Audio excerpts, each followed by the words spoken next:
When I first started going through the menopause or the perimenopause, I thought I was literally going mad because some of the symptoms that I had at the time, I didn't realise were symptoms, and I kept trying to get help for some of them at the GPs, and the pieces of the puzzle just weren't coming together. So I thought I'd do you a favour today and list 34 symptoms of perimenopause.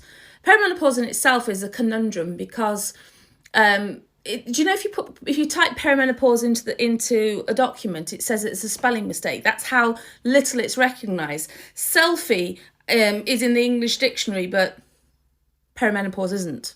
So what does that tell you?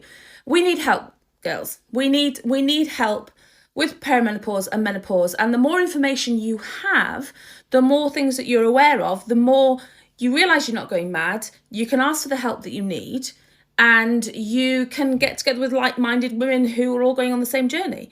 And you can figure out what you do about these symptoms. You know, what can you do about it? So I'm going to tell you what the symptoms are, and then I'm going to tell you how I can help. So, first symptom, difficulty concentrating. Number 2, weight gain. 3, dizzy spells. 4, bloating. 5, stress incontinence, like going for a bit of a pee when you're not wanting to. 6, brittle nails. 7, allergies. 8, irregular heartbeat. Have you ever thought, like, something's going on with my heart? Like, why is it flip-flopping all over the place? Guess what? Sign of perimenopause. Body odour changes in several places, which is really, really normal, but it can freak us out and we can think that we've got like a yeast infection or something else going on. Perimenopause. Panic disorder. Being anxious about things that you never used to be anxious about. So, for example, if you suddenly felt anxious about going to a new place where you hadn't done before, or you felt anxious about driving in the car at night time, signs of perimenopause. Osteoporosis, and it's even just like standing up on your knees going, true. Hot flashes, night sweats, my fave, itchy skin. It's called formication, not to be confused with one that's got an N in the middle. But formication is like when you get like itchy all over, especially on your legs, you can find it, but just itchy skin in general. Anxiety, like a general anxiety, that level that's just increased that wasn't there before. Memory lapse, walking into a room going, why am I in here? Common. Irregular periods, clearly, but not necessarily. So you can still have a regular period every 28 days like you've always had and be going into the perimenopause. So mood swings, like wanting to stab somebody in the eye for breathing, perimenopause. Hair loss, vaginal dryness, decreased libido, like stay away from me. Headaches, breast tenderness, soreness, burning mouth, joint pain, digestive problems, electric shocks. Who knew? That was one that I had. And my GP was like, and so? But like I used to, you know, on other people, on general objects. Muscle tension, gum problems, suddenly got bleeding gums, perimenopause.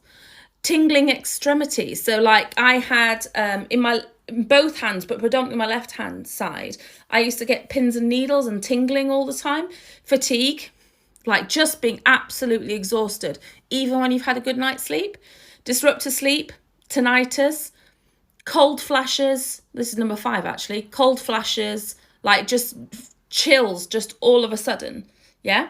So those are just 35 symptoms of perimenopause, some of which, you know, you wouldn't place together, but doing the research and reading all the material on it, this is what I found are the 35 most common ones. There are others as well. If you want help, I have a great community on Facebook about menopause, but I also run menopause workshops. The next one I think is April the 8th. It's a one-day workshop. You get a very handy workbook as well with all the information in when you join the workshop. But if you want to know the truth about all kinds of topics that you don't want to talk to anyone else about, I will go there. I will tell you how to recognize the symptoms. I'll tell you what you can do about it. But the conversation on perimenopause and menopause is a really important one. And as I said, I thought I was going mad. There were so many symptoms. I like had ear problems for ages and the tingling extremities and all these kind of things. And I couldn't figure it out. No one ever said the words perimenopause to me, although this was probably going on when I was about 43, 44, I think I was, when I started having all these symptoms, and no one said to me perimenopause. I'm now 48. I'm going to be 49 next month.